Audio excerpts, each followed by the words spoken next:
How's everybody doing this morning?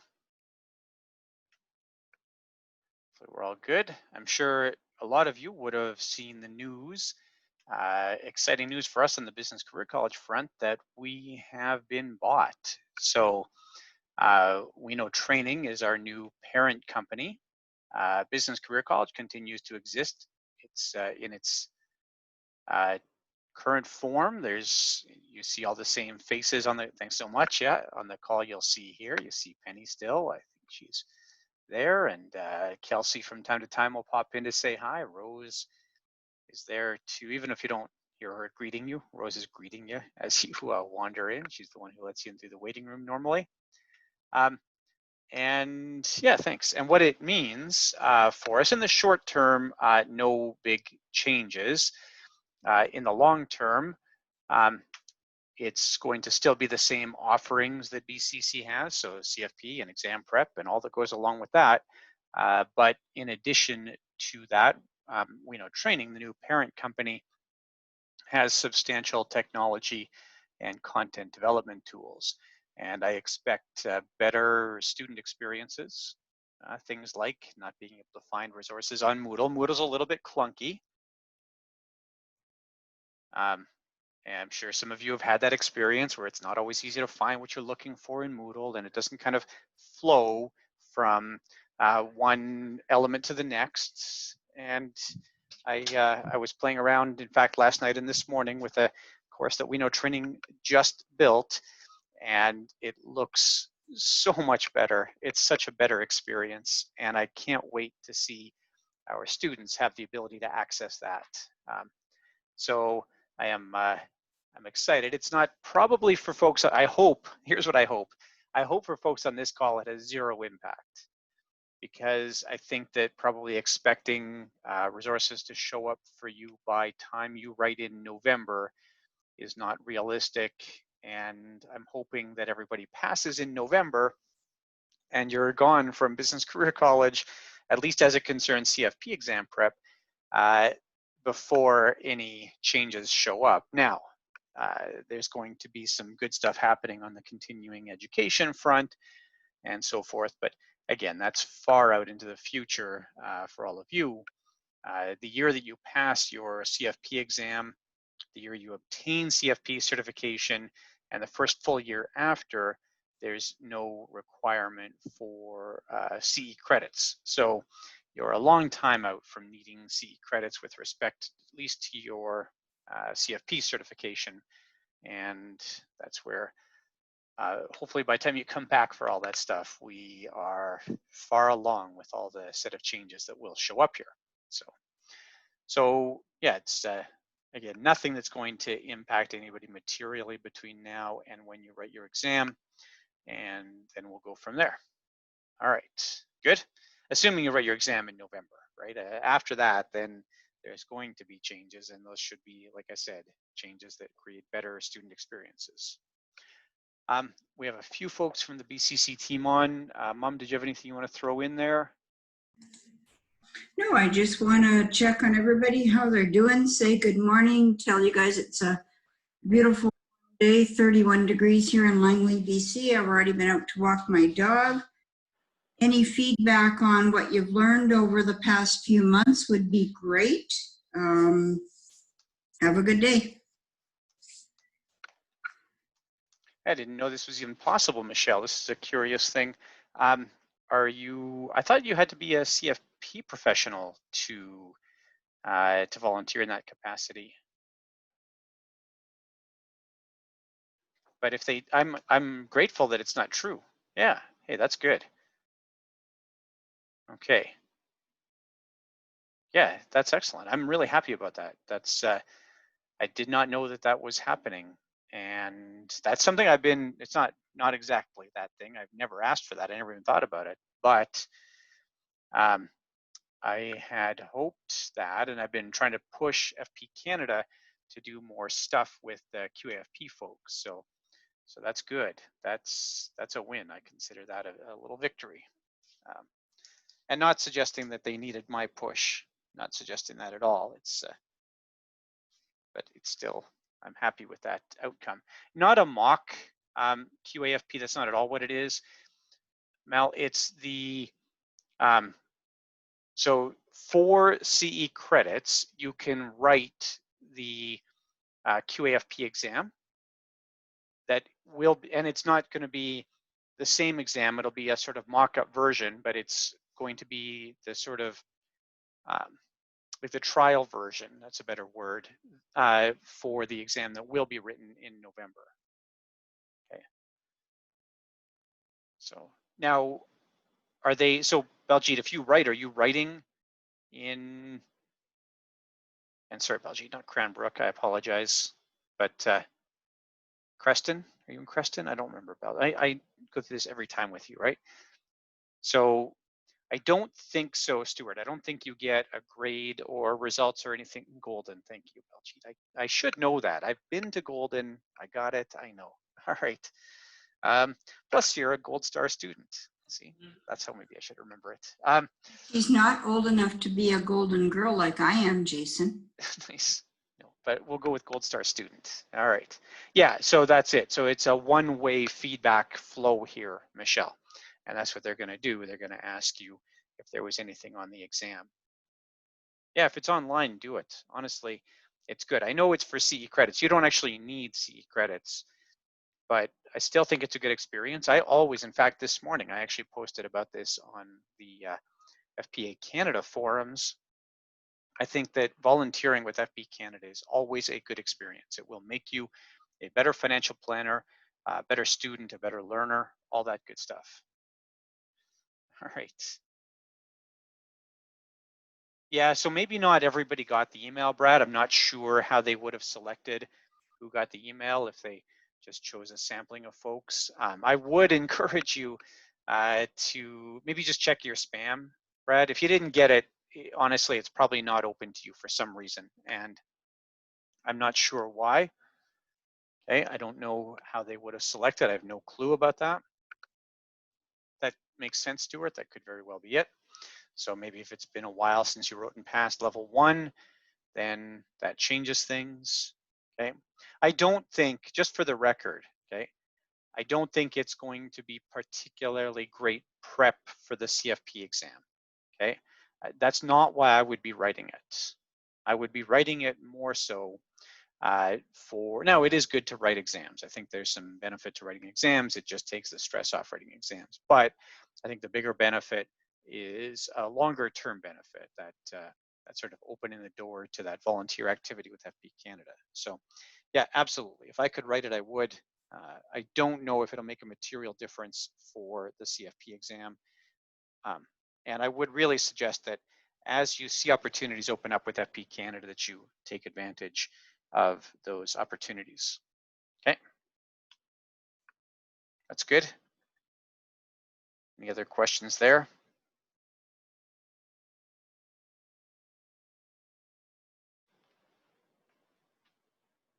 Okay, so today we're going to go through pension calculations.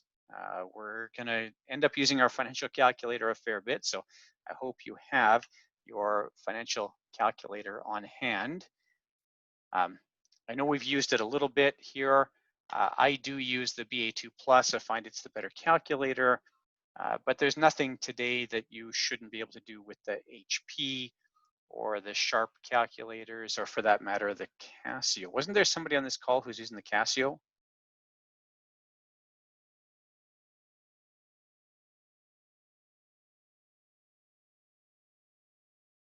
No? Okay, anyways. And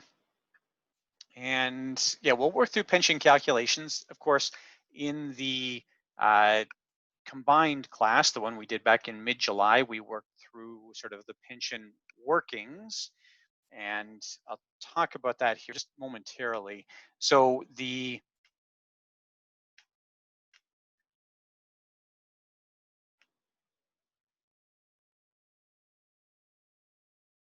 sorry, Rose, I totally skipped over you. Do you have anything, Rose? Anything to throw in there?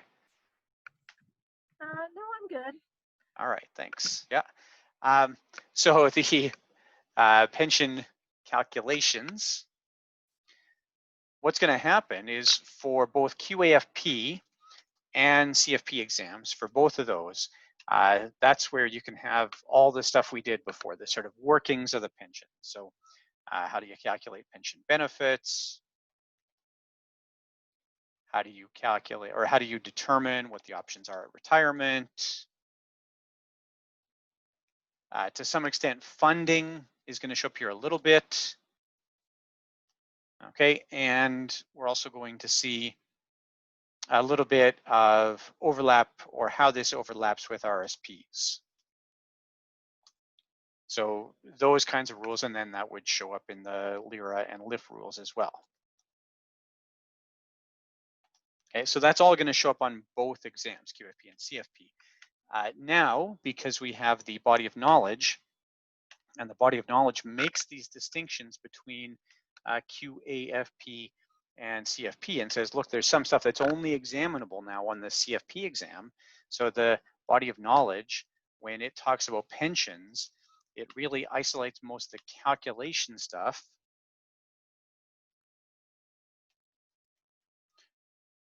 as CFP only, okay? And the calculation stuff that you would see here, or the time value of money stuff really more specifically, this is going to concern questions like pension buyback,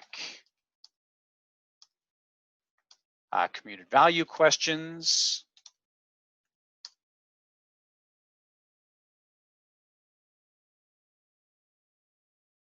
what did I miss here? Pension buyback, commuted value, and even to some extent, more of the funding type questions. Okay. And the nice thing here is that getting a handle on all of this stuff will also help you with IPPs. So IPPs, which we're not going to talk about today, at least not specifically ever, but it's all using the same set of calculations. Basically, if you can do a DB pension calculation,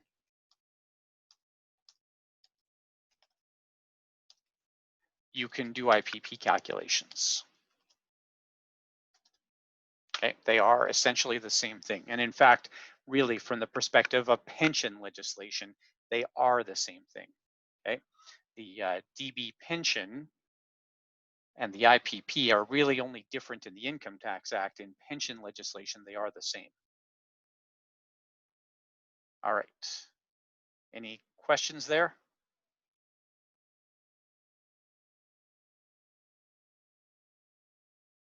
Perfect. And just on the agenda here then, we're doing trusts. So I'll see how far we get. We'll do trusts today, time permitting. I gotta figure out how to get rid of those notifications now. I changed some stuff. And so yeah, trusts, time permitting. Yeah, we're actually going to do, that's today's homework, Connor. So if you've done the homework for today, there is a commuted value question in there, or at least, I guess it's not explicitly a commuted value calculation, but it's the same tools you need to do a commuted value calculation. Yes. Okay. So so trust today's a time permitting exercise. This is something again that will be new on the CFP exam, not new to FP Canada in general. Yeah, it exactly is due today, Shika.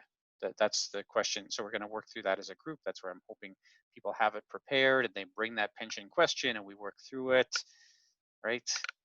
I've sort of given people grief about this already, but there's only about a half dozen people on the call who have shared homework, and I'm hoping that we can expand that circle a little bit. So I know Devin and Baljeet, I think Mal a little bit, have shared homework. Yeah, perfect. That's what I'm going to be looking for. So yeah, I think there's some real benefit to being prepared to share that homework. Okay. All right. So yeah, this is new on the CFP exam, not on QAFP. Although if you wrote a while ago, you might have had that on your level 1 exam. It was examinable on the old level 1 exam. But there's an expanded, oh, come on, Tracy, I doubt that. There's an expanded section on trusts in the advanced curriculum. And in my advanced curriculum anyways, that's in chapter 6. Okay. So you can work through that if you want. It really, for those that have done CLU or working through CLU, I know Olu, you are midway through your CLU or done it. I can't remember now. Olu, sorry, my sequence of events. Yeah, there you go, Tracy. Right. For those that have done that, it's actually very similar. You would find that the stuff in CLU is not much different than what's in CFP now in terms of knowledge of trusts. Okay. So today then, so the question for the August exam, and we'll show the schedule in a minute for that,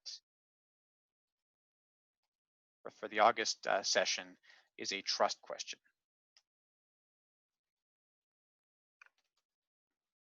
Okay.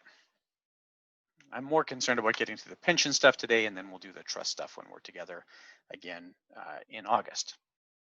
All right, are there any questions, any sort of big picture questions, scheduling questions, administrative questions, anything like that? And at the end of the day, I'll show you where to find the homework. I'll make sure everybody knows where to go track it down. Yeah, that's the one we're doing today, Brad, yeah. Okay.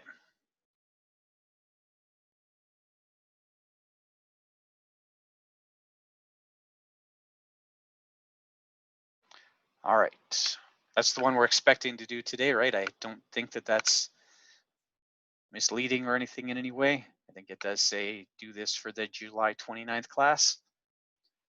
Okay. I hope that's what it says. Okay, perfect. So just keeping our schedule. Here we are today. We'll do pensions and trusts. Next time we're together, and those that have been doing the combined class, we've done some multiple choice. I will have one or two of the style of multiple choice that you'll expect on this exam.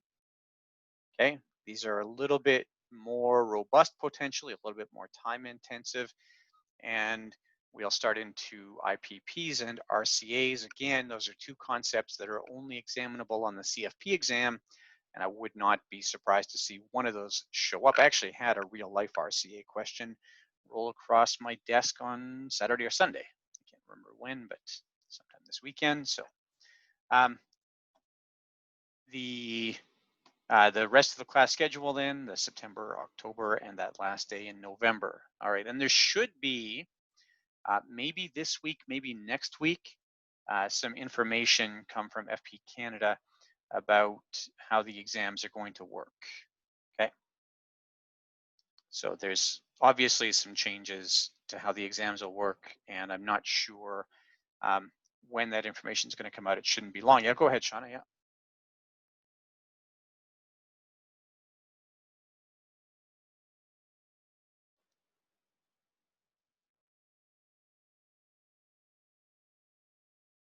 So that is my understanding, Shauna, is that they have a fairly robust plan for this. I've been talking with various folks at FP Canada for about a month now, and really longer than that. I guess our first conversations about this date back to when they announced the cancellation of the June exam. But yes, that is as I understand it, they're aware of the number of exam writers and they're aware of the sort of demand, and they have what sounds like a reasonable plan. I'm not able to comment on that yet, other than just to say it sounds like it'll work out. And yeah, and you'll see that plan in the next, it should show up. I've been told by them it should be either this week or next week that we'll see that that exam made public, or that exam plan made public. Okay. They'll be emailing it to everybody, Shauna. So I guess probably, yeah, Shika, I don't even know if that's what you're going to face this time. Okay. Don't make any assumptions right now about what that exam is going to look like. Okay, it's possible that it could be on different days. It's possible it could be in different locations. I don't know. Okay, just give it a couple of weeks here and you'll have your answers. But this is time to put away the jumping to conclusions, Matt. All right, good. I'll have answers in a couple or within a couple of weeks. It should be right around the corner here. All right, that's good.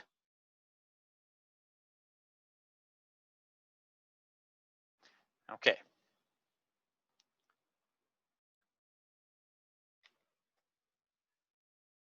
For the combined class then, we're together way at the end of August here, so almost a month from today. That's the class with the QAFP folks, and that's where we're going to do some more multiple choice work. Okay. And we'll come back to tax fundamentals. And for those that have written the QAFP or level 1 exams, you're already aware of how light the exams are on memorization, but I need to talk about that for the whole group. Okay. Our same schedule as per. We'll have a coffee break in about an hour and 40 minutes, and we'll wrap up class in about 3 hours and 40 minutes. Okay, so I want to take a few minutes here to just go over what happens for the actuary when they are calculating pension benefits. Okay, this is not something you're going to have to recreate. However, you do have to understand what goes into it because there's actually some, I don't want to say substantial, but at least meaningful differences between the types of calculations that an actuary does and what a financial planner does. Okay, so the first thing that I will mention here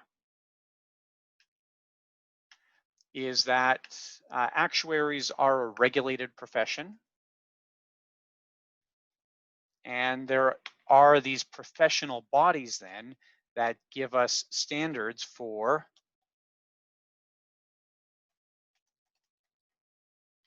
pension calculations. Okay, so in Canada, for example, the CIA, the Canadian Institute of Actuaries, produces most of the standards that are relevant for these calculations. Okay, and the easiest example of this is the rate of return assumptions. So what you're familiar with, what the financial planner is going to be familiar with, you're likely using an IY, okay? And when you're using that IY, is everybody with me when I say IY? You know what I'm talking about here? This just in your calculator, right? The time value of money function, I hope so, okay? So what you're using when you use IY is essentially an assumed rate of return, okay? And that assumed rate of return might be, yeah, I would actually prefer not to think of this as interest, okay? I appreciate that I does stand for interest per year, right? However, it really is better to think of rate of return, right? Because interest implies savings accounts or GICs, and of course, you're probably not dealing with savings accounts or GICs in most long-term financial planning scenarios. Is that a fair comment? So we would adjust for tax, we would adjust for fees, we may adjust for inflation. So all of those things can be accommodated in a rate of return. And this concept, this IY, is what we would refer to mathematically. So if you were doing a commerce math class or fin math class, that kind of thing, you would learn, or if you're doing your CFA curriculum, you would learn about your CAGR, your compound annual growth rate. It's really the same thing as IY, and it just says how much does your wealth increase by, or the value of the investment increase by each year. Okay, that's good. So you won't see CAGR on this exam. I actually wish that we would have that concept here, but whatever. it's the same thing. So IY and CAGR are the same thing. All right, that's good. Everybody's with me here. And this is going to be roughly based on the performance of some hypothetical portfolio.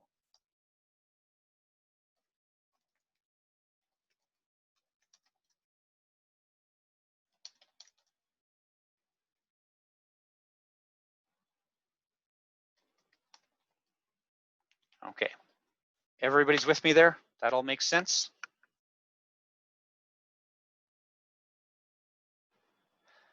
Okay. However, oh, and sorry, a couple other comments about the financial planner. So also for the financial planner, they're going to use mortality based on usually a conservative estimate of client mortality. Okay. In fact, come on, we're going to do that today. Okay, that's part of our exercise today. What I would suggest here, it's generally going to be, so you take your, I'll call it your gross rate of return. Okay, that's good. So normally, and this isn't perfect, but what you're going to find here then is you pay taxes on that return. So your taxes are gone sort of first, but you also pay fees on the gross return. You don't pay fees on your after-tax return, you pay fees on the gross return. Is that fair?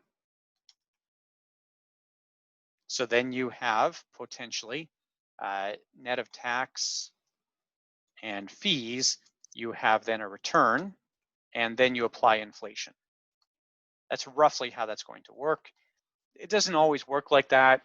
Notably, you might not be paying your fees straight off your investment return. You might be writing a separate check to your investment advisor for your fees. Or it might be that you're not paying, and sorry, your taxes, okay? Your taxes can be based on your net return. So depending how you pay your fees, okay, if your fees are embedded or not, that's where you really have to look at every situation, Kamal. There's not one good answer to this question, because keep in mind, your fees are deductible here and they reduce your return, right? So you have to look at the scenario and make your determination on that basis. That's right. Okay. Like everything else that we talk about in this entire course, the answer is it depends. All right. Yeah, so fees that you pay with respect to a non-registered portfolio where you're getting investment advice are deductible. Sheets. Okay.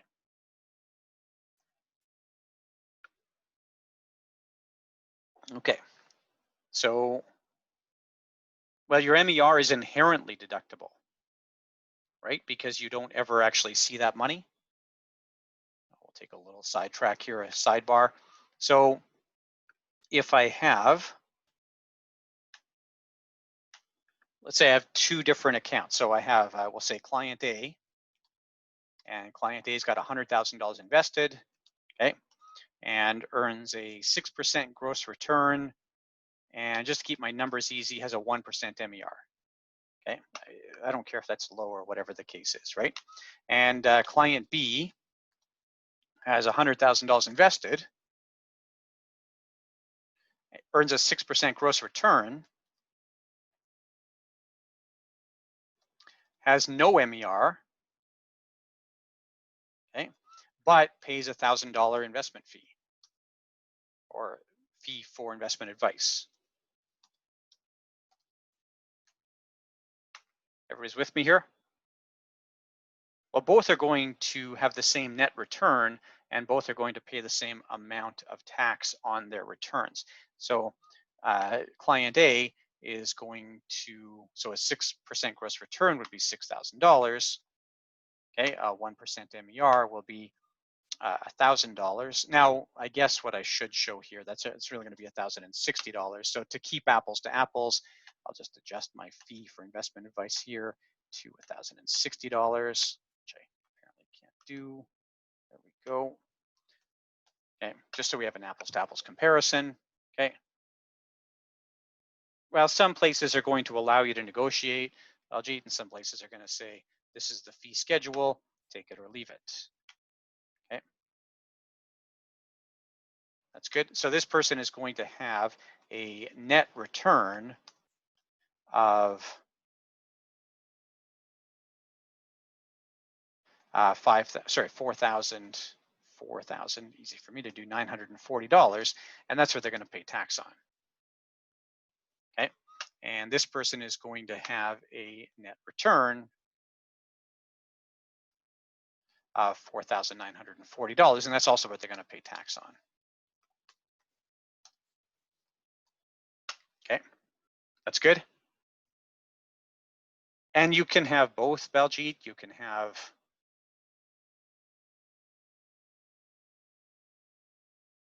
okay, so I don't know any mutual funds that let you directly negotiate the MER.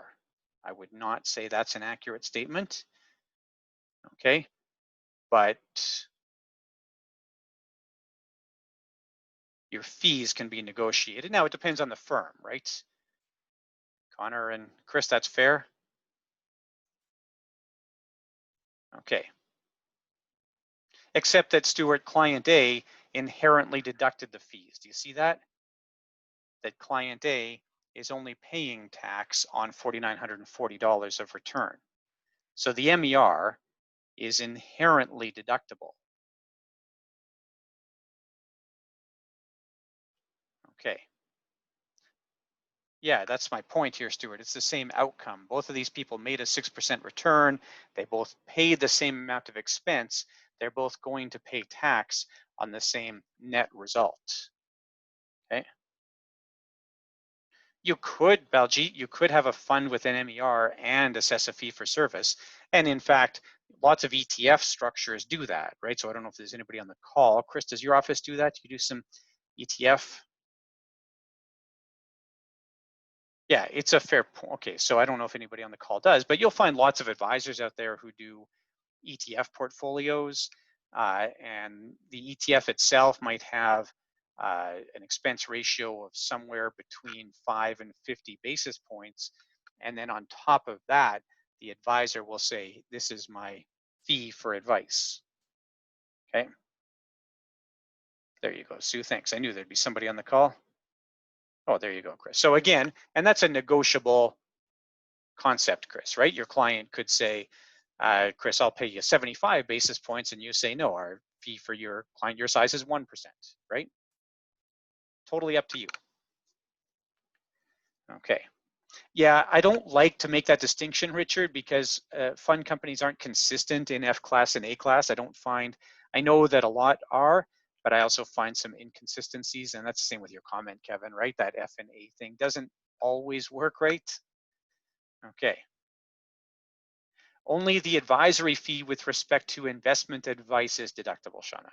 Yeah, so if client B also pays, let's say, $2,000 for a financial plan, and again, I don't want to pre-position what the right amount to pay for a financial plan is, but let's say this client pays $2,000 for a financial plan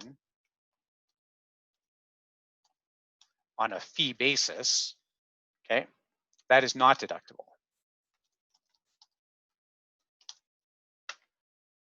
It's only investment advice related to non-registered investments that would be deductible. Okay, that's good.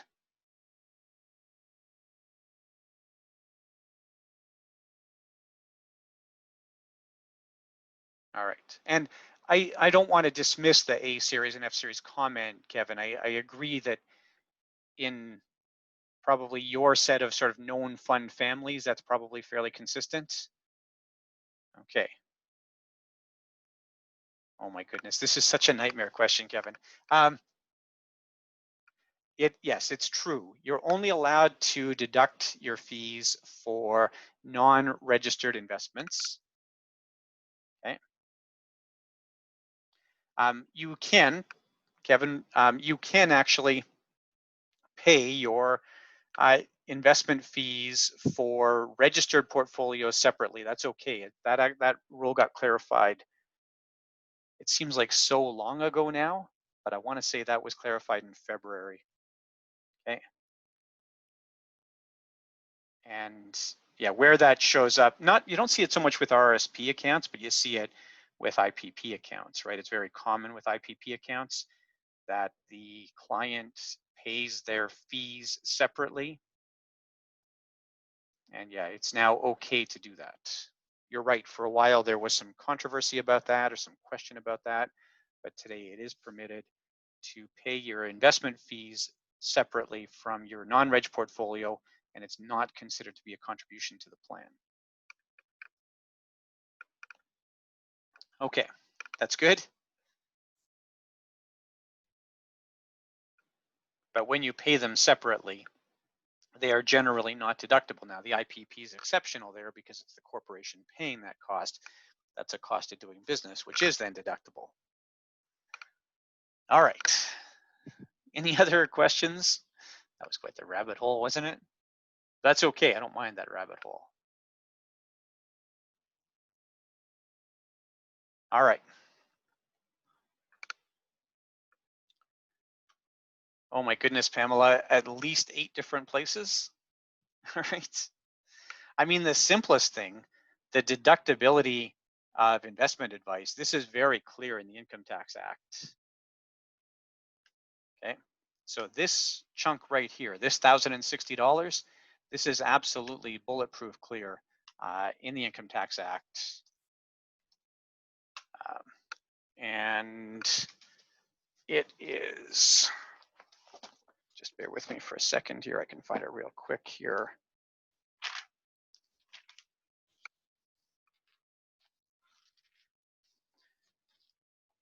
Investment counseling fees, 20, section 1, subsection BB.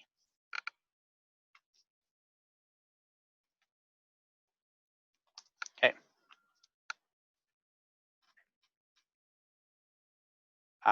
Yeah, I never trust CRA for tax advice, Elizabeth. Never, not once. All right. I don't know if anybody else has this experience, but we've had quite a bit of evidence now that it's not good to call CRA for tax advice. The error rate, I know there was a study released about 2 years ago that showed their error rate on answering questions was, it's either 25% or 40%. It was quite high anyways. Okay. Yes, that's fair, Elizabeth, that's fair. I'm not a fan of CRA for tax advice. All right. Okay. Yeah, and this is an easy one to look up. Kind of sad though, Shika. An easy one to look up in the Income Tax Act. It is honestly that 21BB is, it's clear. Okay. All right.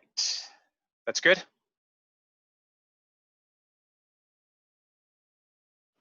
All right, perfect.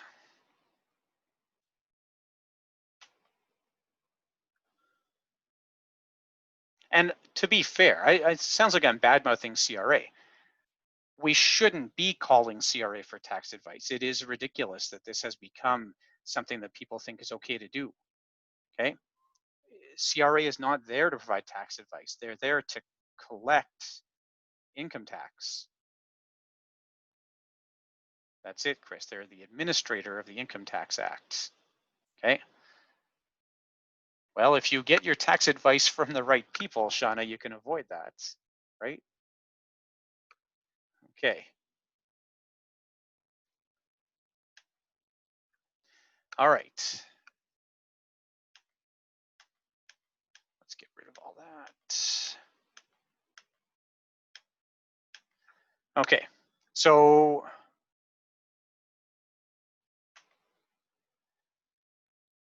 the financial planner, and really the financial planner sort of is going to, now there's different ways to do this. You're going to assume one outcome and work from that. So what you're normally going to see in a financial planning projection is something like this, where we're going to, I don't know, assume a net return of, let's say, 3.5%, just for the sake of argument. Assume mortality at 93.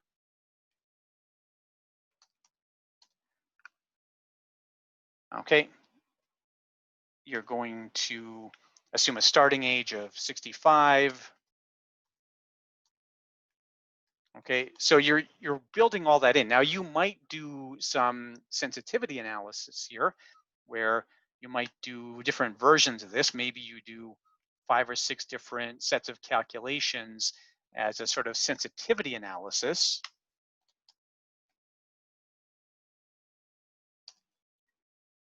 Where you solve this with different variables, where you say, well, what if you live to 83, 88, 93,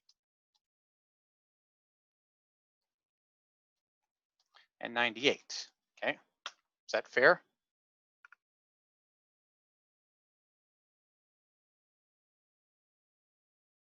And all I mean when I say sensitivity analysis is plugging in different variables into the calculator.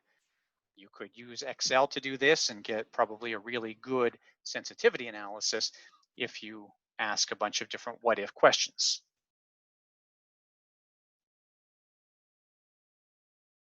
Okay, are we all good there? Does that make sense?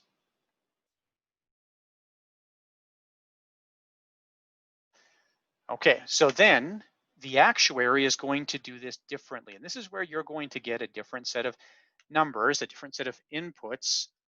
Oh, who's Oscar? I can't remember who that is. Sorry, Rose. I know it's somebody who belongs on the call. I had to rename them before, but yeah, who's logged in as Oscar?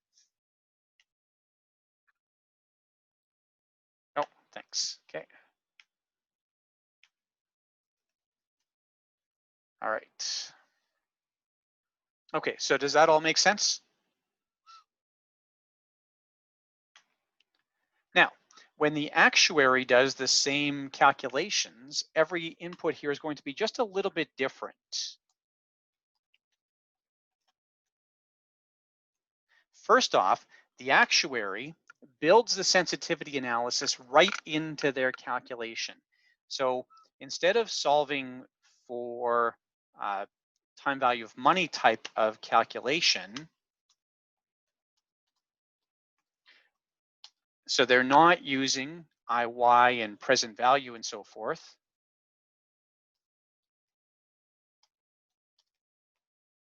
Okay, everybody with me here? They are using a formula called Black-Scholes. And who are the CFA folks on the call? Or the folks who have a strong finance background? Anybody know Black-Scholes? All right, so whatever. Black-Scholes is the formula for the pricing of an option, okay? It's a very complicated formula. You're never going to have to do it unless you go on and do CFA or something like that. But it's the formula for pricing an option. And what it does is it inherently builds in volatility. Okay, so this volatility shows up right in the calculation. Basically, it says, or this uncertainty. I say volatility, I might say uncertainty. So it takes the event in question and then it also prices in the chance that the event in question ends up untrue. Okay, so as an example, the easiest place to see this is with your mortality. So the actuary uses the CIA tables, the Canadian Institute of Actuaries, sorry, I apologize. The actuary uses the SOA, the Society of Actuaries tables.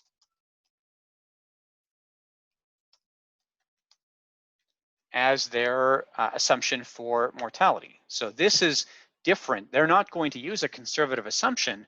They're going to use the same assumption for everybody who fits a certain category. So I've got a 58-year-old, and my 58-year-old has been a lifelong contributor to a pension. So they're going to fit on the SOA pensioners table.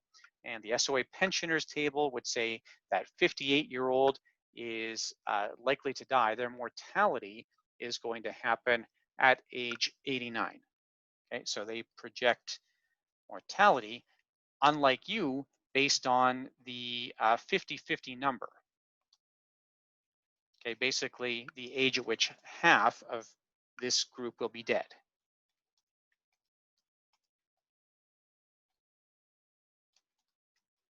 And this is fairly well developed now. Actuarial science is actually quite old now, about well, depending how you look at it, we have maybe as much as 22 or 2,300 years of actuarial science. So, so anyways, this is when about half of the group in question is going to be dead.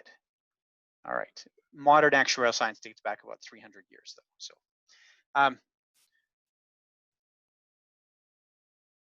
now what we do on top of that, we build in the uncertainty.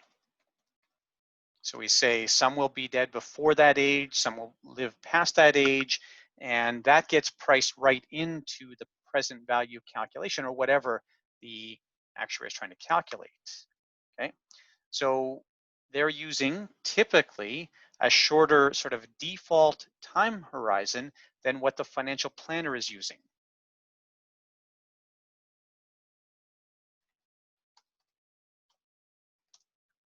Does that make sense?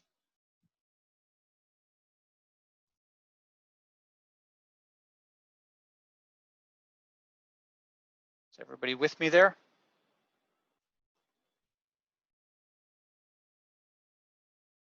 Yeah, now it's more specific than that, Shauna. So I would not get lumped in with every other 45-year-old. I think I'm 45, whatever, let's say I'm 45. So I would not get lumped in with every other 45-year-old, okay? There would be more specific stats that I would get lumped in with. So for example, I am a non-smoker, so I would get lumped into the 45-year-old non-smoker category. I am not a pensioner. I don't participate in a defined benefit pension, so I wouldn't go into the group with 45-year-old pensioners. Okay, pensioners generally outlive non-pensioners by an average of about 2.7 years. Okay, so those factors would all get lumped in, and you can go to the SOA. The mortality tables are publicly available, so you can go to the SOA tables and you can play around in them. You can look at a Canadian who meets certain criteria, and then you could look at a Chilean who meets certain criteria. You can really investigate all kinds of possible outcomes here. So you'll see the SOA tables are very detailed, and honestly, they're a little hard to read until you get accustomed to reading them. But yeah, absolutely. And it's not really underwriting, like insurance underwriting, Shauna. It's very, very basic. Honestly, it's exactly the questions that get asked when somebody buys, well, I shouldn't say that actually. It's very similar to the questions we ask when somebody buys an annuity, when somebody just goes and buys an annuity from an insurer. We don't ask then about pensioner or smoking status, but those are relevant figures. Okay. So the other thing that we see is the return assumptions are different here. So we're actually not using what we would strictly consider a rate of return. It's not a CAGR type of calculation. Okay, instead it's a discount rate. And the discount rate, now we use discount rates in financial planning. The most common place where we use discount rates in financial planning is in inflation projections. Yeah, compound annual growth rate. Shika had it on the board a few minutes ago. I erased it, but it was sitting right at the end of that blue arrow up there. Okay, so not a CAGR calculation. Instead, it's going to be discount rate. Okay, and discount rate is, again, it can be used as a proxy for inflation, although that's not really happening here. What it's really trying to express is what pressure is there on the pension plan to have funds in place to meet the pension promise. Okay, so it's a bundle of inflation. So we're taking inflation here, plus investment returns. Okay, and we sort of conceptually bundle those things, and that gives us our discount rate. Okay, and plus isn't maybe a great word to use here. Maybe I shouldn't use plus because it looks like we're adding them together. Maybe what I should say here is inflation combined with investment returns. Okay. Now, why do we care about this? Well, why this matters is because when we see, let's say, a commuted value calculation, commuted value would be the most common, but we can see this in other circumstances. For example, pension buyback.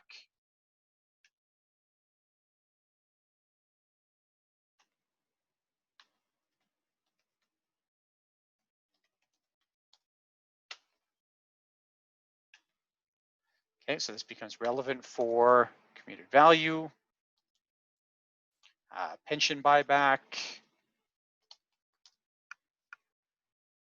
and it's similar to commuted value, but value on marital breakdown. Okay, those are based on actuarial calculations, not on financial planning calculations.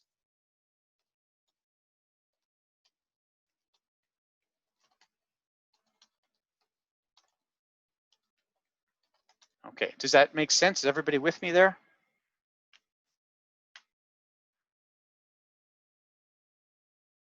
And this is where you sometimes get a disconnect. This is where sometimes you look at what happens if a client takes a commuted value and how does that compare to staying with the pension? Well, you're really using a different set of inputs to do that calculation than the actuary did to build the commuted value calculation. Okay, that's good.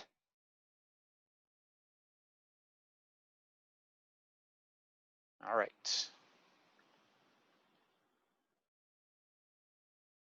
Does everybody understand why this matters? This is where I need you to tell me if you don't understand the relevance of the discrepancy here.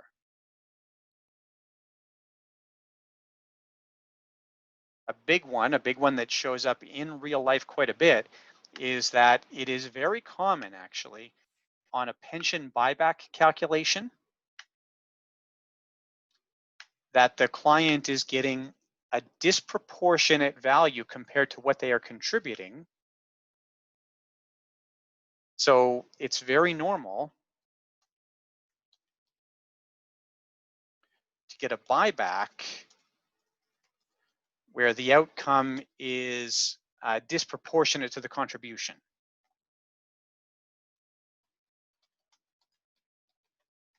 Okay, Tracy, didn't you have an example like that? I thought we were through an example like that for one of your clients back in CORE, where they had a real opportunity to jack up their pension benefit based on a buyback.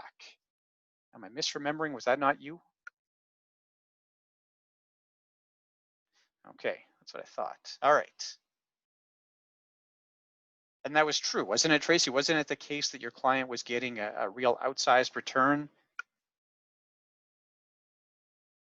by buying back into this? In fact, one of my podcast episodes, if you listen to my podcast, there's a podcast episode I did on there where the client had the opportunity to do the buyback really at the same time as they were taking their commuted value.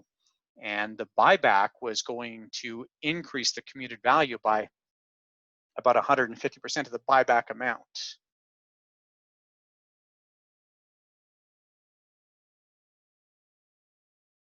I don't know what versus, sorry. Okay, so you're not going to have a clean answer to that, Baljeet. Okay, it's not like there's one answer to that question. The point is that it's not going to necessarily match your set of calculations. Okay, right. It could be more, it could be less. It's going to depend on client scenario. Okay, that's good. The other place where this shows up that I find financial planners tend not to do or not to pay much attention to is if there are survivor benefits, because when we have survivor benefits from the pension, then we have an additional layer of uncertainty.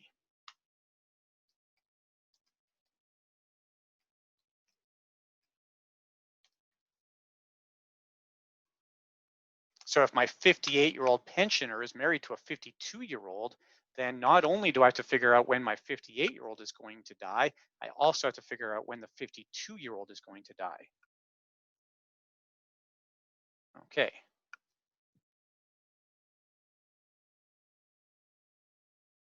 Yeah, and the question there, Tracy, was how much extra monthly payment did they get relative to the buyback, right?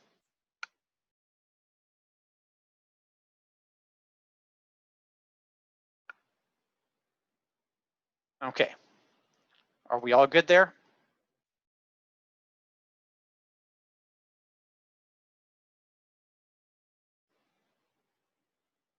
Right, that's, sorry, I don't want to go down that path, Baljeet. That is not at all what we're talking about here, okay?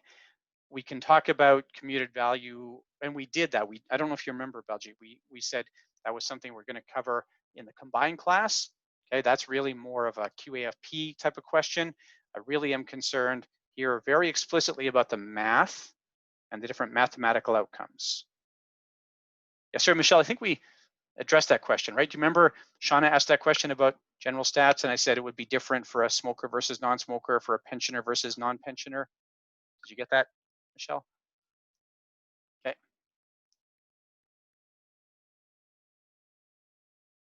Yeah, and okay, yeah, you're right though, Michelle, yeah. Okay, and yes, the buyback, this is why, Tracy, the buyback can be disproportionate, okay? And it's also why we can't make assumptions. Every situation really needs the calculation. Okay, good. Now, when we look at commuted values, okay, so commuted values, the most common situation where you're going to do a commuted value is where I have a plan member who is leaving the pension before they either qualify for the pension or before they have to make their decision. Okay, so many pension plans allow a plan member to take their commuted value prior to retirement. Now, there are a couple of different possible outcomes here. So this might be somebody who is just leaving. So I have somebody, whatever, I'll use a nice easy example. In scenario one, I have somebody who's worked here for 10 years, okay? And I wanna be clear, we're only talking about defined benefit pensions here, okay? This person has worked here for 10 years. Now they are leaving for what we'll call organic reasons. They're going to find another job, or they're going to school, or something like that. So they're no longer going to be working here, no longer contributing to the pension. So they have really two choices. Now, some pensions won't give them two choices here, but they'll have two choices. One is they can stay on the pension,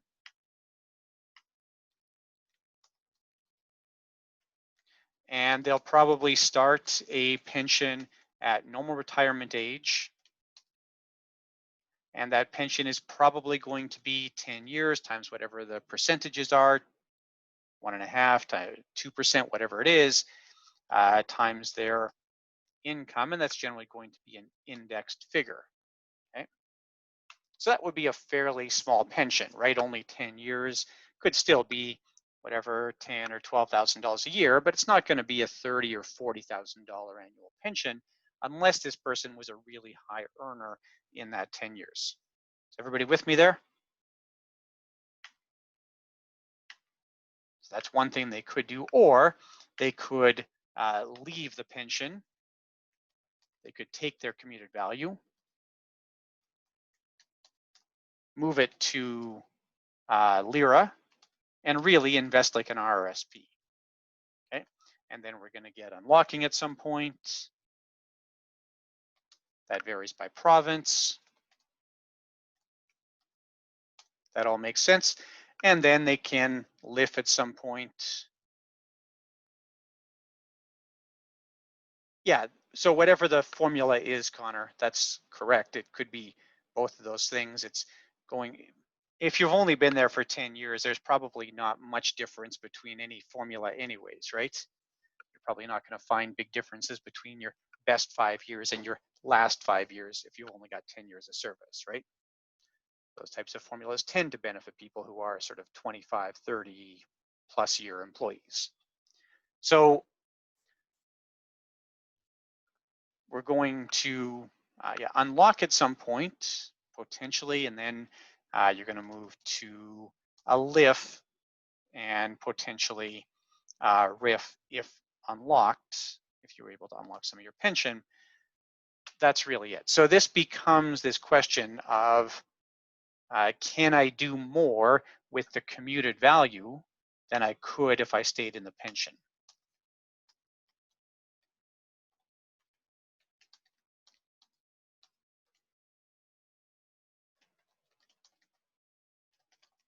And this is where we would look at what your possible returns are, or your likely investment returns. We would look at your investment risk tolerance. As Baljeet mentioned, we would look at your estate planning needs. Your timing of income becomes significant here. Yeah, so I'll talk about that in a moment, Shauna. We'll come back to that, okay? There is absolutely a reason for that. I don't actually have the slide that has all the detail on it. I did show that slide, Shauna, in the class in the middle of the month, okay? I did show the slide, but I'll give the why here anyways. I don't have the full set of figures here. All right. I do think, Connor, it's useful to know. I can't remember. Let me just check here, Connor. Yeah, we're going to come back to that too, Devin. You're exactly right. BC does not have any unlocking. Let's have a look, Connor, at what the body of knowledge says about that. Okay.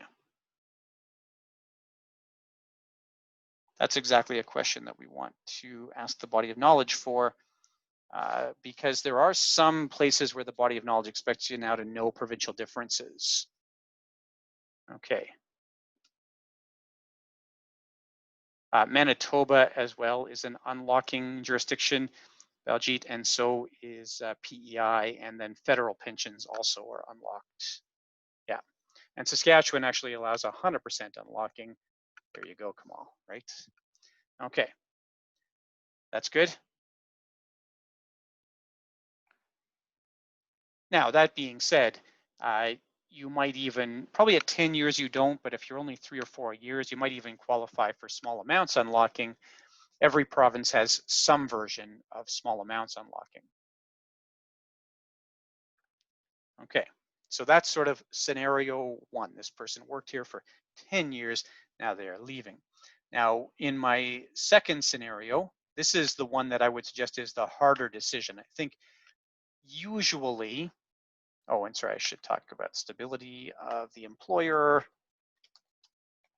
or the plan sponsor.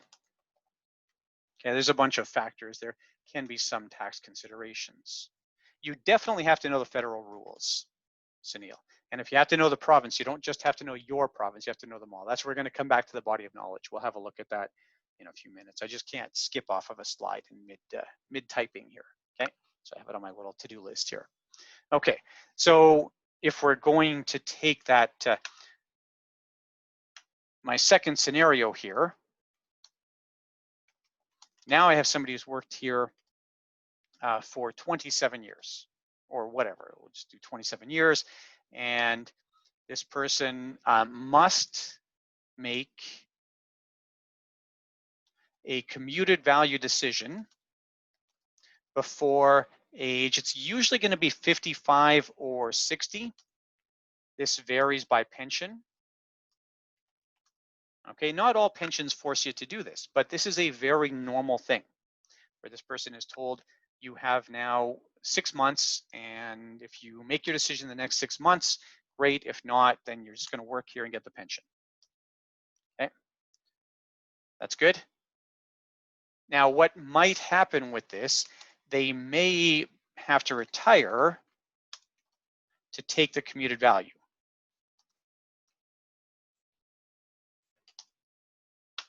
Okay. So it's a similar type of question, except that the requirement to actually stop working, it can be quite material here.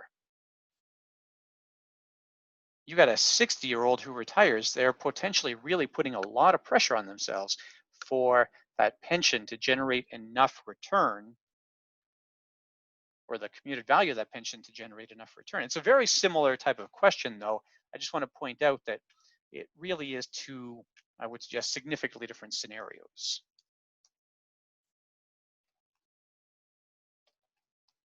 And I would suggest here the consequences, if that's the age, Shika. Again, not every pension says that.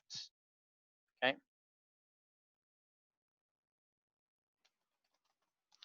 I would suggest the consequences of getting this wrong are far greater than in scenario one.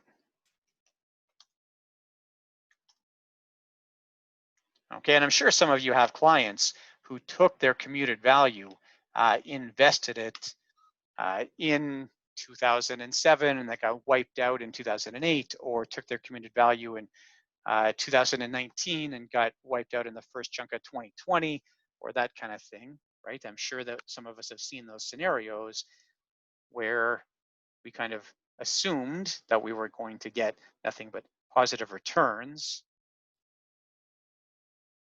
So Baljeet, I did put stability of the employer/plan sponsor. Is that what you're talking about here?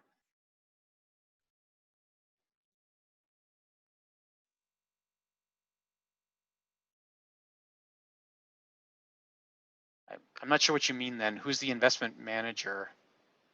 Oh, I see. How willing they are to invest their dollars. Yeah, absolutely. I would suggest that fits into my likely investment returns and investment risk tolerance questions. Yeah, I think that those two things really wrap up what you're talking about here. Okay. Yeah, that person does not want to manage any investments, then I would suggest their likely investment returns are very low, and also their investment risk tolerance is probably not going to permit them to invest in a useful way. All right.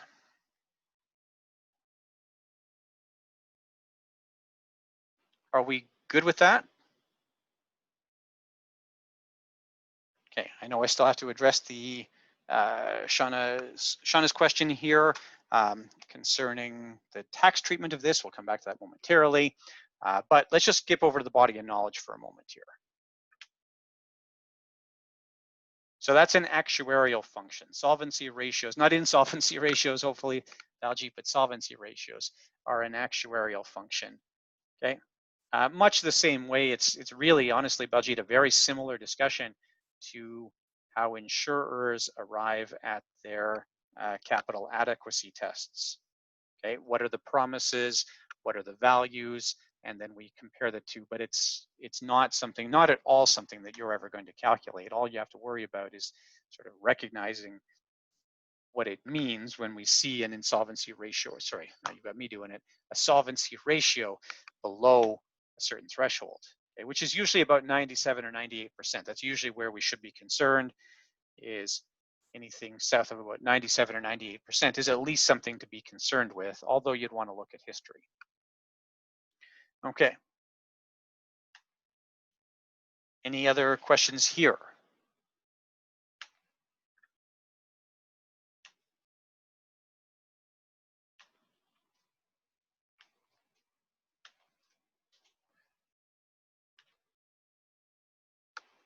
Okay.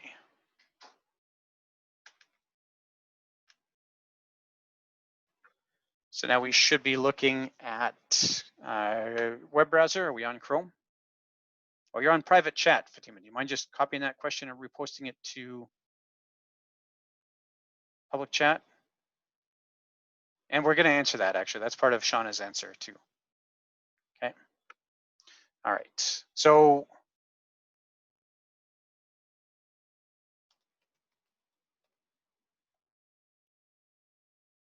I think it's not a bad idea. From time to time, you're going to be asking yourself a question where you say, do I have to know this for the exam?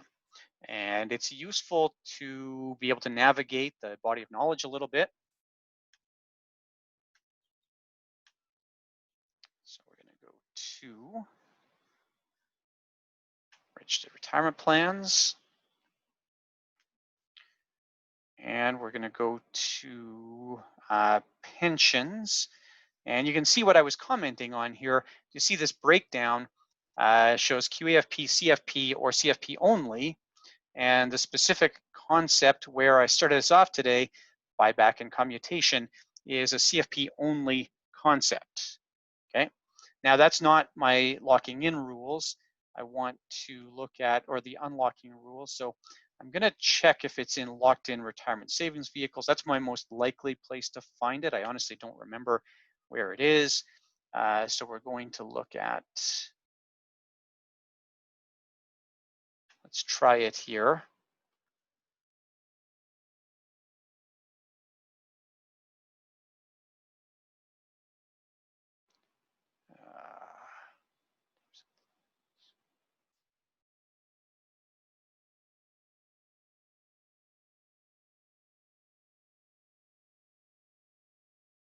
We see unlocking here. Nope.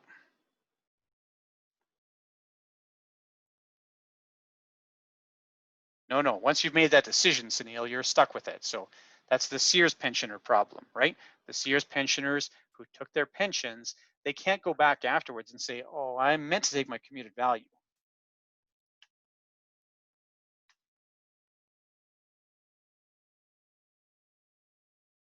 Let's try this.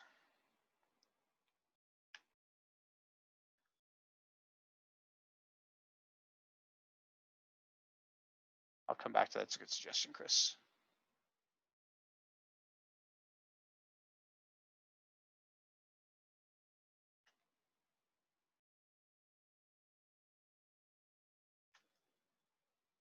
You think still under the locked in plans? That's what it, yeah, perfect, good call. So in some jurisdictions for withdrawing funds, so these are pretty generic, that's fine. Withdrawing funds from a locked in.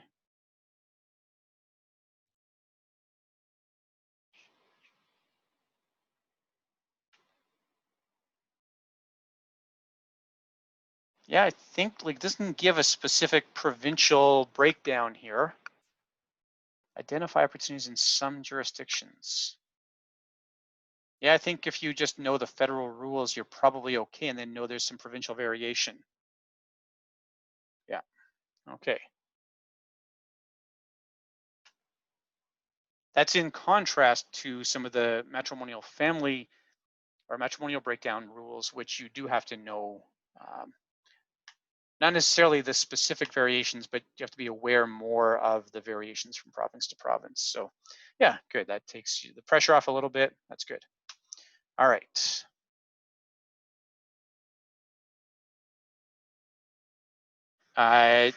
Yes and yes, Baljit. You have to know what, it's not necessarily either of those things. It's what province the pension is administered in, okay, which is generally related to a concept called permanent establishment, which is a fairly complex concept, but you may have to ask the pension sponsor in which province the pension is administered. Okay, there's no easy answer to that question. Oh, that's federal. That's definitely a federal pension. Railway pensions are always federal. Okay.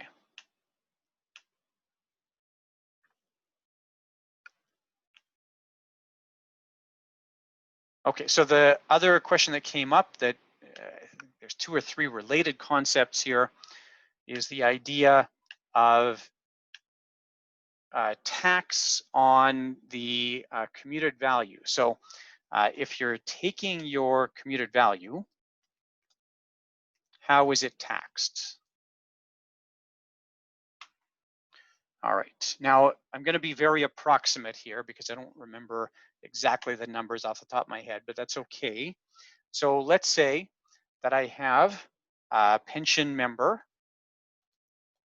and this pension member is told that their commuted value at age 57 is going to be, let's say, $620,000. Okay, so they're given that figure. And they're told,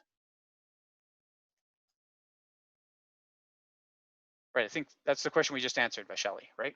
So the answer there was that you have to know your federal rules and then just know that there's provincial variations. But no, you don't have to know Saskatchewan, Manitoba, BC's differences, for example. Okay. Now, in real life, Vishali, yes, 100%. But the nice thing is that's an easy thing to look up when the question comes. And I would look that up on the taxtips.ca website. I would, actually, Dorothy does a good job with that website, keeps it updated well. Okay, so my commuted value at age 57, $620,000. Plus I know that if we start the pension at age 57,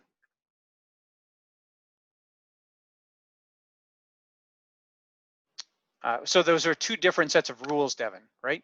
The 50% unlocking is across the board, and then there was the small amounts unlocking, there was the shortened life expectancy unlocking, there was the becoming non-resident unlocking. Those are two different sets of rules. Okay. All right. Yes. And again, those are generally mirrored in the provinces, although there are some differences. Financial hardship, for example, differs substantially from one province to the next.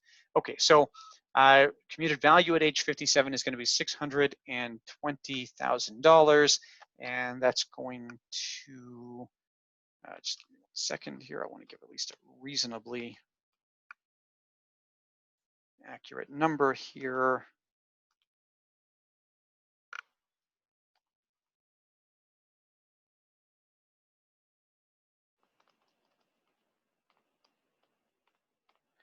It's going to be a $30,000 annual pension. Okay, that's good. So just to have some numbers here, and whatever, we can get picky on these numbers, but it's not material. Okay, so what we want to know then is, what is the tax consequence of taking the commuted value?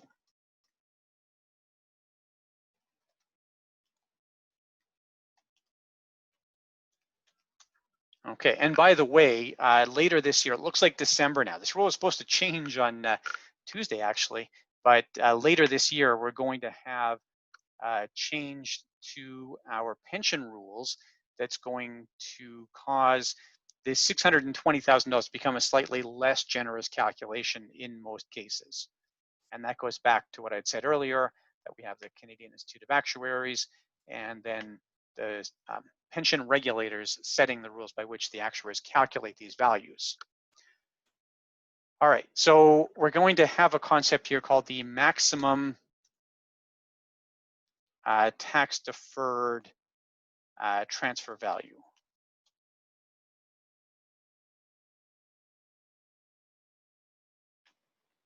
Okay, it could be Olu. I don't know who's passing it under what jurisdiction or what legislation, but yeah, that's fair. I'll get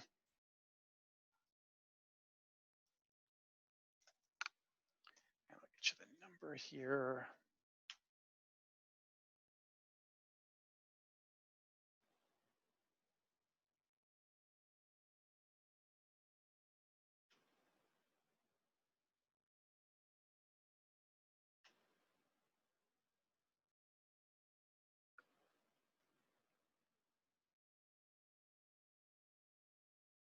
Okay, so what we're told here under Regulation 8517, not that there's any reason to know that, of the Income Tax Act, but it says because this person is 57, I'm going to take that $30,000 times 10.8, and that's just what the number is. Okay, this varies by age. It's usually somewhere 10, give or take one full number. So it can be as low as 9. It actually gets up as high as 12, but only in a very narrow set of cases. So we're going to take $30,000 times 10.8. That's going to give me 300 and $24,000. Okay. That's going to be your maximum tax deferred transfer value.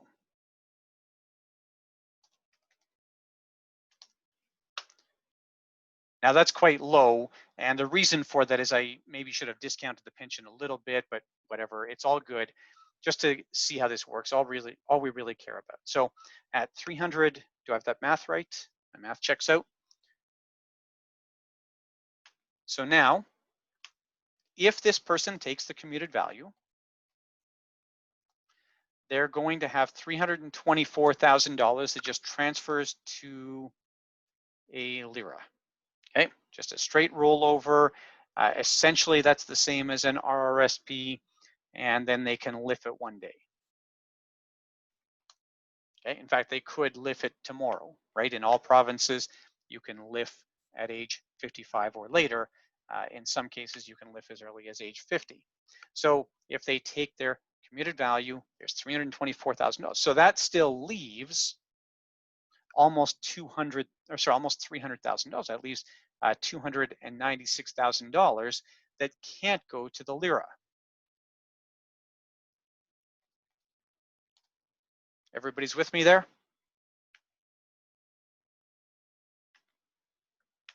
Okay, so then the question is, do they have any RRSP room? And they very well might. It wouldn't be unusual. So let's say, for the sake of argument, that this person has $100,000 of RSP room. It's just a nice, easy amount. So what's going to happen now is they will transfer. Now, I'll show you in a minute here that this treatment varies. So they will, and I remember having this discussion with this class already once. So we'll see what happens here. They're going to transfer $100,000 to the RSP using all their RSP room. Now, some pensions will allow you to do that transfer directly. Some pensions, you'll bring in a notice of assessment and you'll show that you have this much room, and they will just do the transfer just like an account to account RSP transfer.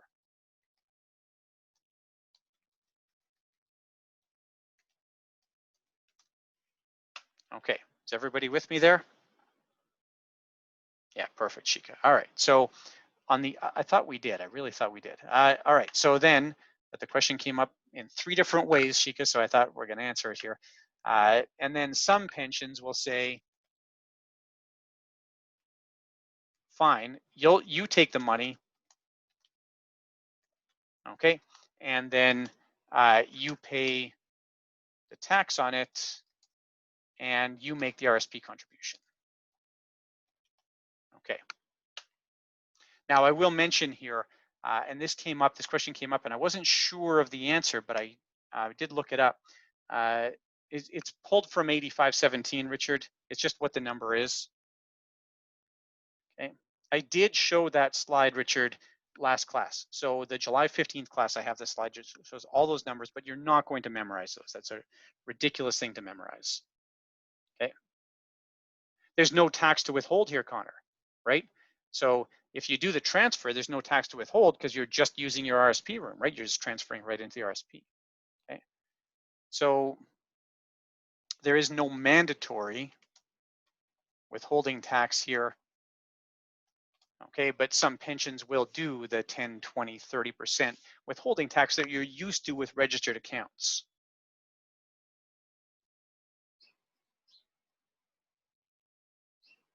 Yeah, I don't know if I like that word here, Yuri. It's not going into the lira anyways.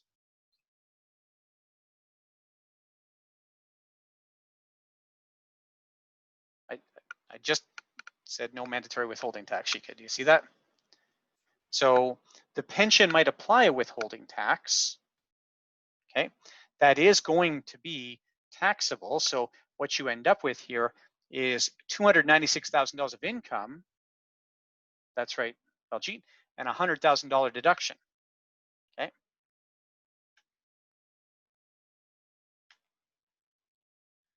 Now, this still leaves then $196,000 that's unaccounted for. and that amount is going to be taxable, and there's really not much that you can do about it. Okay, now fine, you can put some of the net amount into a TFSA, but really you're still going to pay tax on it. Because I still get a deduction, Sanjay, by putting it into the RRSP. I'm still getting a $100,000 deduction, right? I'm turning it into a pre-tax amount. Okay. If you're going to ask that question, Sanjay, then the question would be, why does any RRSP contribution make sense, right? You generally cannot, Devin. So the income tax rules generally prohibit taking that money and spreading it out over more than the period of time in question. Now, you might be able to get away with that, but you run into an income tax concept called salary deferral arrangement, and that probably still brings all the income into that year. Okay.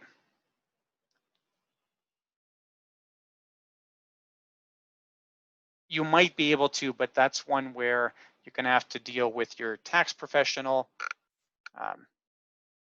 And at least based on my reading of the Income Tax Act, I would suggest that probably does not work. Okay.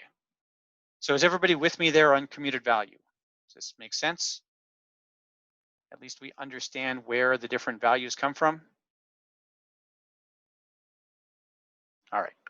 Okay, let's flip over to the question then. So we have, well, maybe Baljeet, I said it's not mandatory. Do you see in black there? It says no mandatory withholding tax. Okay. Right, there's no relationship between those things, Devin. This is not considered to be a retiring allowance. So it doesn't create any RSP deduction limit. This is completely separate from the retiring allowance rules. Okay.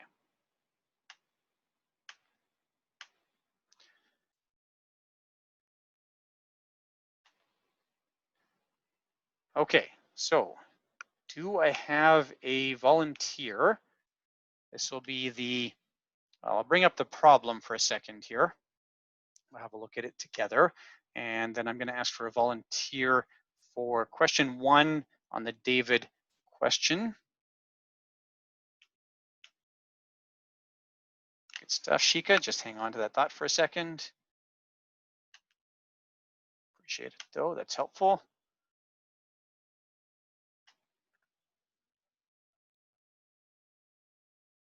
Yeah, 100%, Connor. Retiring allowances are relevant, examinable concepts. Yeah, yeah, absolutely. Yeah. Okay. No, Chris. Highly, instead, it will be just like this question. Okay. You'll be given, oh, now you're in line now. Brad, how about we get you on question 2? Just like this question, you're given all the information, Chris, and really you just have to understand how it works.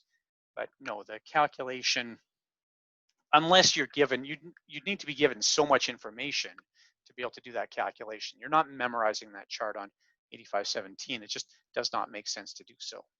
I do have, just if anybody wants it, this article includes a useful version of that maximum transferred or maximum tax to value, tax deferred value chart. Okay, so the case study, I believe again, the case study is okay in the sense that it doesn't have a bunch of extra information in it. Okay, we really only are given what we need. So we have a pension amount and then a commuted value, easy enough. We have a little discussion of a pension buyback. And I will mention and Tracy knows this well, that when we do a pension buyback, it really varies substantially from case to case. So there's not one hard and fast set of rules that says this is how long you have to buy back the pension. Rather, the plan sponsor will have some calculation, and it's basically use it or lose it. So you either buy back in this time frame or you can never buy back. Okay, that's good. Anybody have a client recently who came back off of parental leave and was given the choice to buy back? You find nurses and teachers quite a bit end up in this situation. I've seen it with Canada Post workers. Anybody have one of these? That would be very normal. It does sometimes happen like this where you get the buyback option at retirement or close to retirement. Yeah, so generally, Connor, it is just like I say here, it's a use it or lose it. Okay. So you're given that option and that's it. Now the plan sponsor might give you two choices here. Okay. They might say, you can write us a check for $11,000 today, or you can pay that $34.50 a year, whichever, right? But in this case, that's the only option provided. But you may have seen lump sum as an alternative, and if it is, fine, then you're just helping your client to figure out the opportunity cost of each option, right?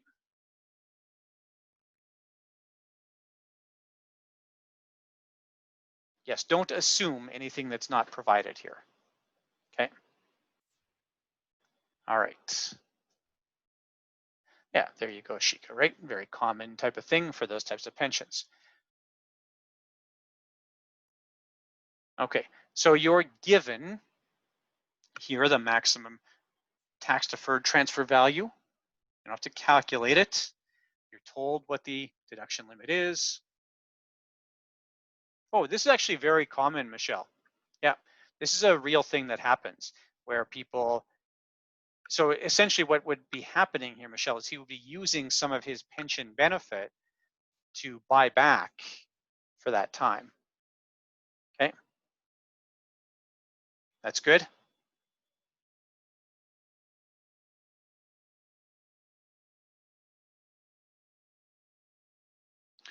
No, there's no such rule. That's not, yeah. So don't make up rules, right? Don't bring rules into this. I can understand how that's kind of intuitive, but it's not the case. All right.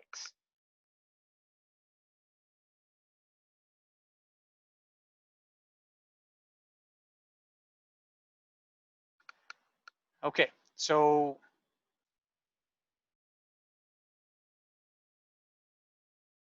no withholding tax applicable here. I kept that easy. And then we have a rough model portfolio here. No, they don't even have to be employed at all, Shika. I'm not sure if I'm answering your question properly. If I was working at Canada Post and now I'm retiring from Canada Post, I'm buying back the Canada Post pension plan. I wouldn't be buying back from some other pension plan. I'm not sure what scenario you're thinking of here, Shika, but yeah, you're only going to be buying back from your pension plan.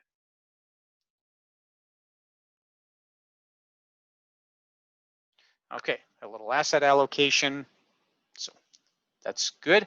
And again, I think this is probably reasonably representative of what you can expect for a case study on the exam. Are there any other questions about any of the information in the case study?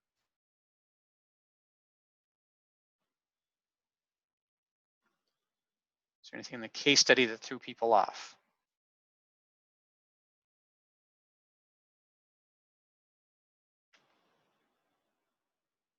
Okay.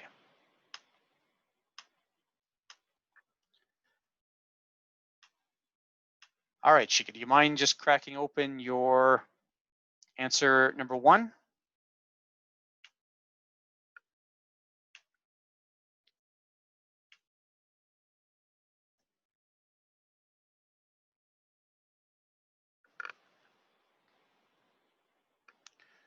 Can you scroll up a little bit for me? Can we see if we can get the whole thing here?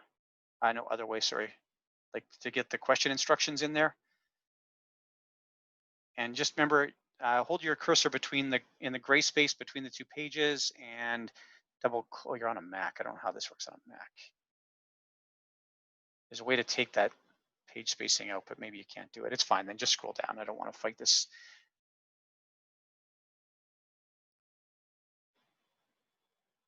Yeah, that should work, thanks. Okay.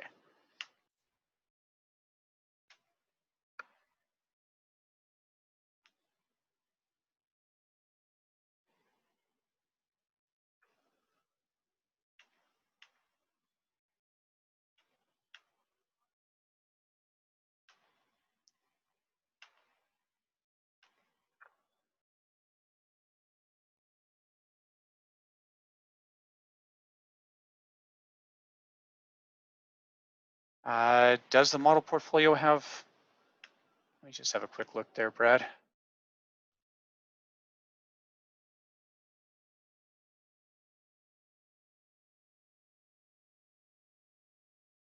I see 4 account types. I don't see 4 asset types.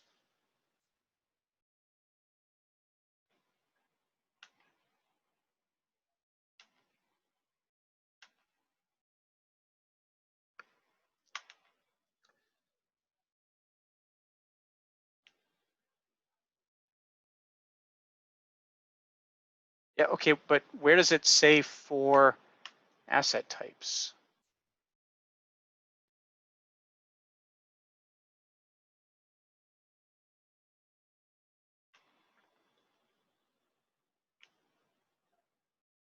Where's the reference to 4 asset types?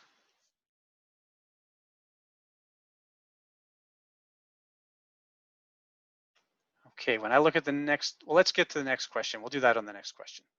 Okay.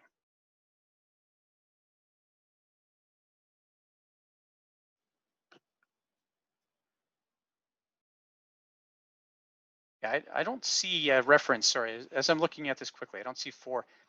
Oh, I see, each of the 4 asset classes.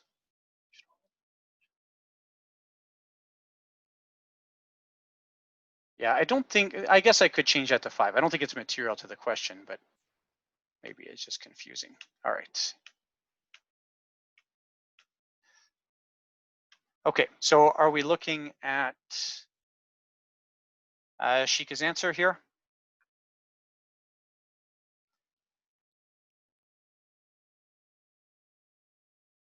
Okay, so this is relatively straightforward here. In fact, you're given a lot of information already in this template, and this really just makes sure that you understand what each of those values means. It really just duplicates what we just did together. Just a straight fill in the template type of question. I don't really care about collection, analysis, recommendation here. That wouldn't matter if you got that wrong. All we had to do was allocate our dollar amounts. So do we agree with Shika's allocation?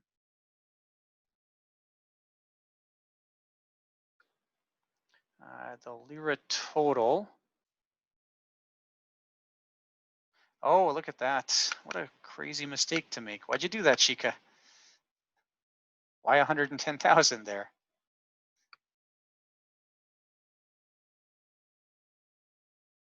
All right, that's a painful typo. So if we're following the template, that's a good pickup. I was only looking at the first column. If we're following the template, then what would happen here is this would cost you a half a mark, right? Which is brutal. It's a brutal loss of a half mark because you clearly knew what you're doing and just put 110 in there for really no good reason.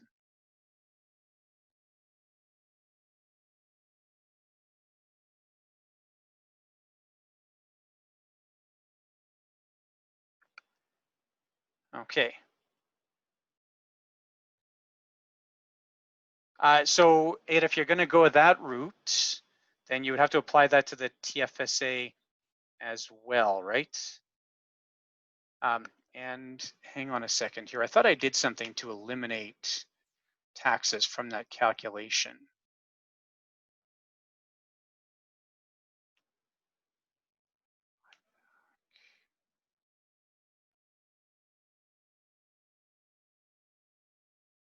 Why wouldn't it be the full 115 though? Yeah, it does say no taxes withheld at source. That's it. That's what I'm looking for, Shika. Okay. You still have that amount to invest, Ada. Or sorry, Ada, I'm not sure how you pronounce your name, but it's this is still the right allocation. And then what would happen most likely is you, and I think this question comes up later on, you would end up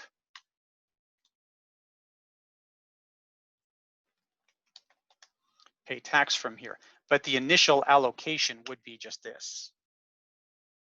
Okay. Really, there's no reason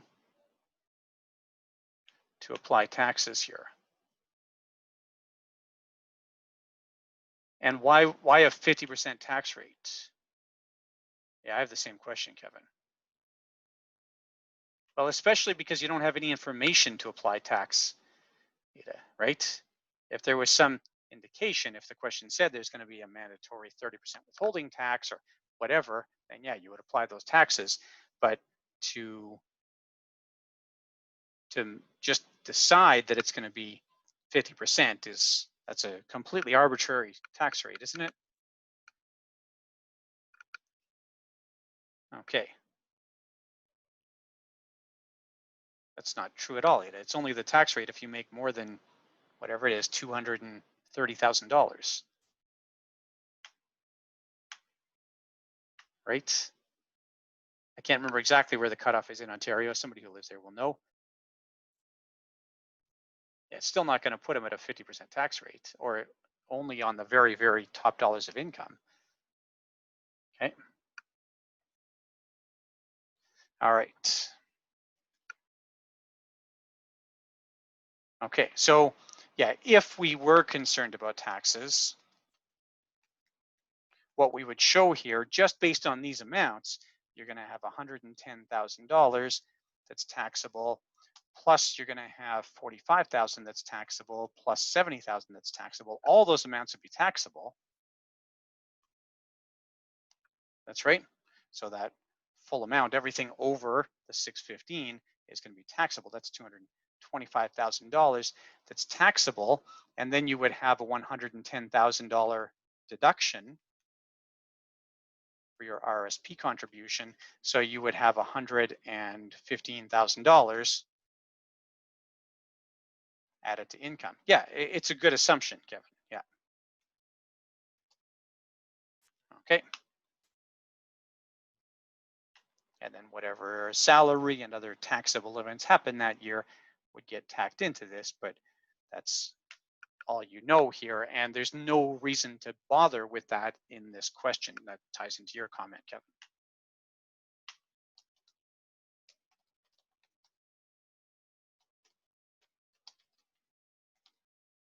Okay. That's good. So just the what happened here, Shika question, right? Why 110 when you clearly knew the answer was 615?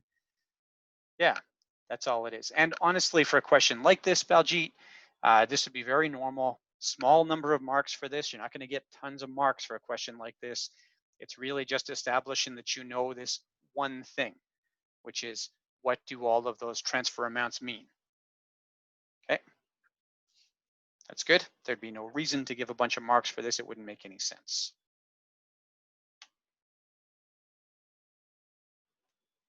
Okay. Questions?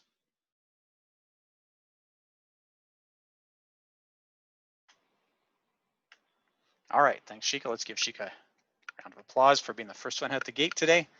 That's good.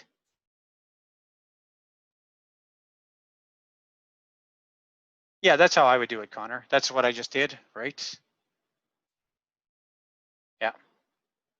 Unless I was, I hope so, Shika, yeah. Unless I was explicitly told something different, Connor. If the question said there would be no withholding or that the 110 could transfer straight in, well, I don't know. It depends on the question, but I want to pay attention to whatever wording there is around that. Okay.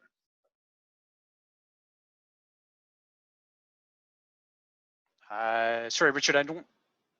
So the only difference here, Richard, is that this should be 615.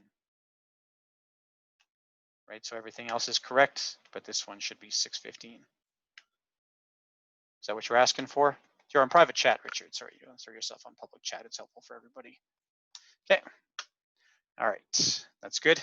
Otherwise, it creates this confusion where people don't know what I'm answering. All right, that's all good. So I would give a half mark here just for that silly mistake.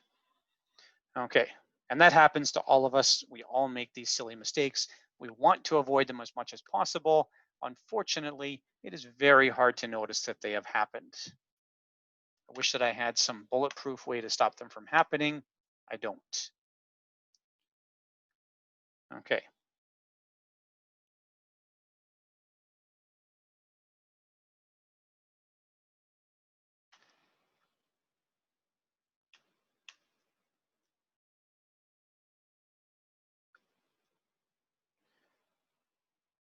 Now, do I have a volunteer for question 1A or whatever we're calling this, the 4 account types and asset classes question?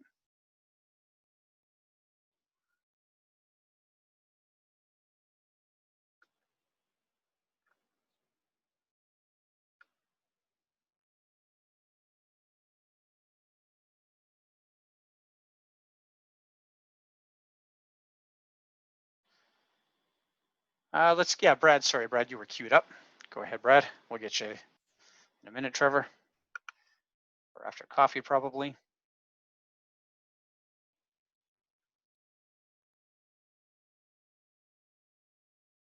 Yeah, we might come back to you, Shika. We'll get Brad in here if we can. This one's a much more involved type of question, so. Are you on your way there, Brad? You should be able to share your screen right now. Pop that thing open on your screen and do a share. You're on your way now, it's good. Okay, yeah, perfect. Let's go with that.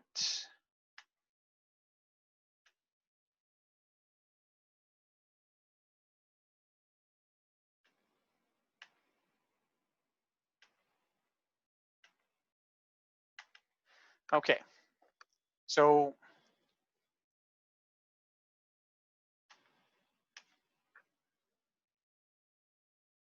I haven't been doing that, Connor. I think I might start. My concern here was solutions. I want to talk about solutions for a second here. So this is in general a concern I have with sort of the approach to these things, especially with a question like this. It's quite an open-ended question, okay? And it does lead to, yeah, I don't like that word here, subjectivity. I'm not a fan of that, Richard. You really have to approach the exam and say, even where it's open-ended, there's still an objective reason for each answer to be right or wrong. Okay. Right, except that, Baljit, there are multiple possible answers here, okay? So it's not like you're only holding one thing in each place, but there are reasons to give each answer, okay?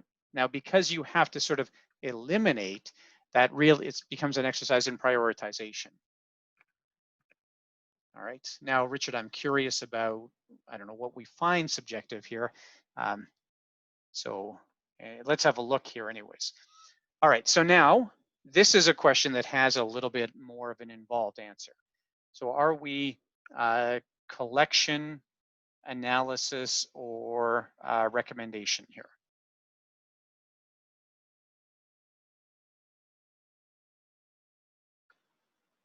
That's fair, but that's, yeah. So this is probably analysis. It could gravitate a little bit into recommendation. It is a should question, so maybe it fits well in recommendation. If you treated it either of those ways, you're going to be okay.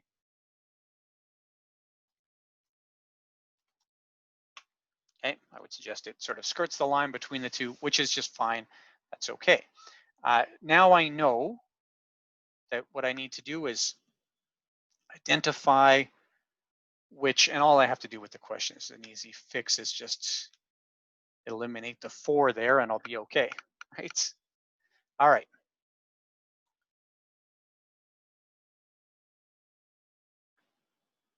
So what's going to be the distinction? What's the distinction between the 4 account types? Why would I bother? Okay.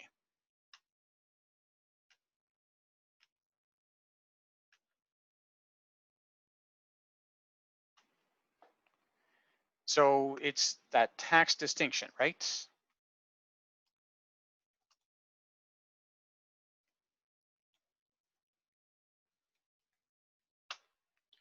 All right. Yeah, so you can get into the finer details here, Michelle. All right, but it's really, if they're different on their tax characteristics, then what does that tell me about my rationales?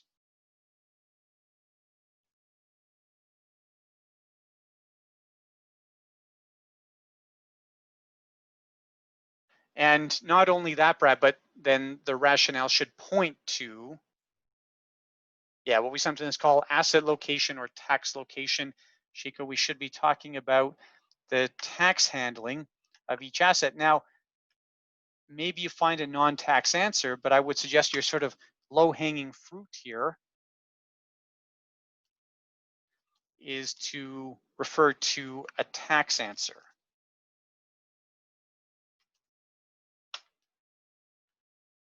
Okay, is that fair? Yeah, tax advantages or tax benefits or at least tax treatment. Now you'll notice, where do you get the marks here?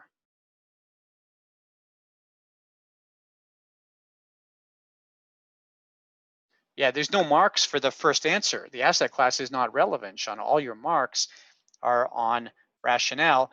Very normal for this kind of question to do this, okay? Where all the marks are just for the rationale. The answer, quote unquote, doesn't actually matter here, but rather all the marks are just for the rationale. Okay. Which is probably a reasonable indicator that there's a range of answers. All right.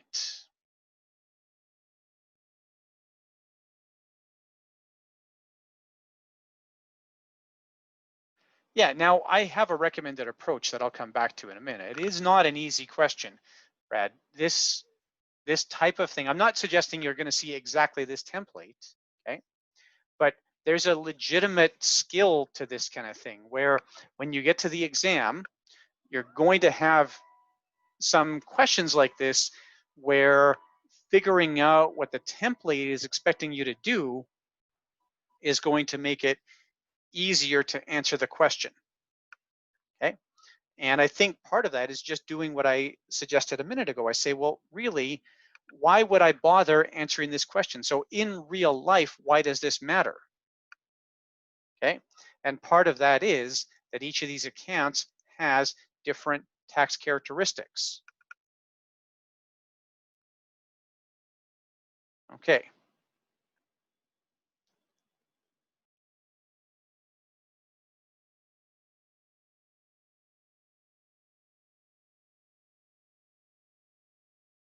That's good.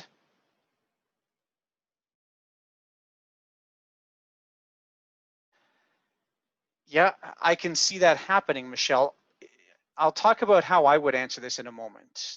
Okay, I do have maybe one little trick I would apply here, and maybe somebody else did the same thing. Maybe we'll hear as we go through it. Anyways, let's look at our answers here. So, why does long-term growth matter in my locked-in retirement account? So I don't know, Brad, if you can show what's the reason why that's relevant there.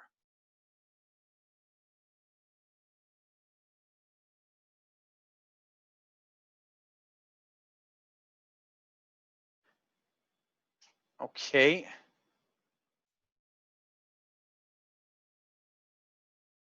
So I guess why is that different than RRSP or TFSA, for example?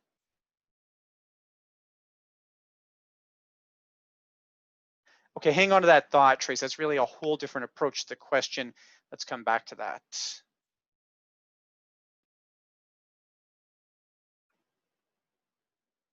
Okay, Yeah, that's kind of what I thought too, Connor. I thought, really, if I'm just talking about long-term growth, what's the difference if I get that in my RRSP or my LIRA?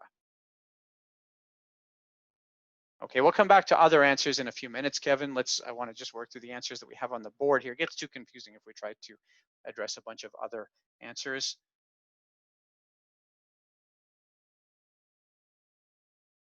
Okay, so does global equity in here support? So to me, when I read this answer, I don't see a distinct answer from what you might put if you put this into RRSP. I don't think that this answer supports the global equity matching up to LIRA.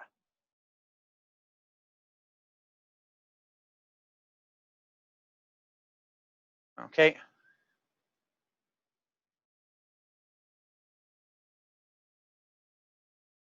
I'm not sure if I follow that sentence, Baljeet. You mean everything in here is taxed the same way as income?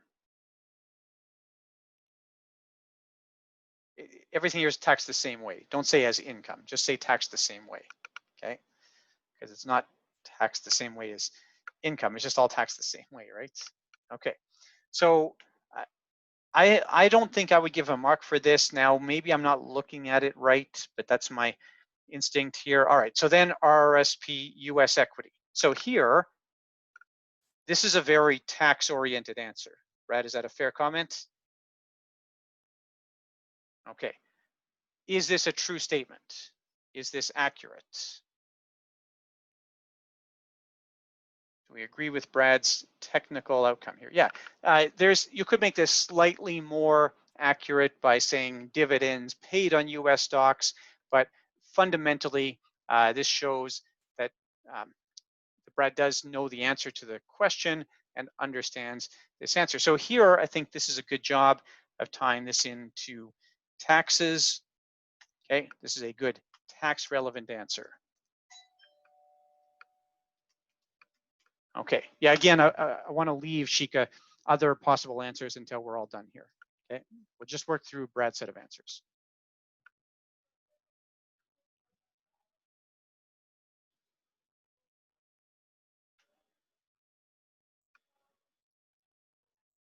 Okay, I think I might have to go help somebody with something. Just a sec.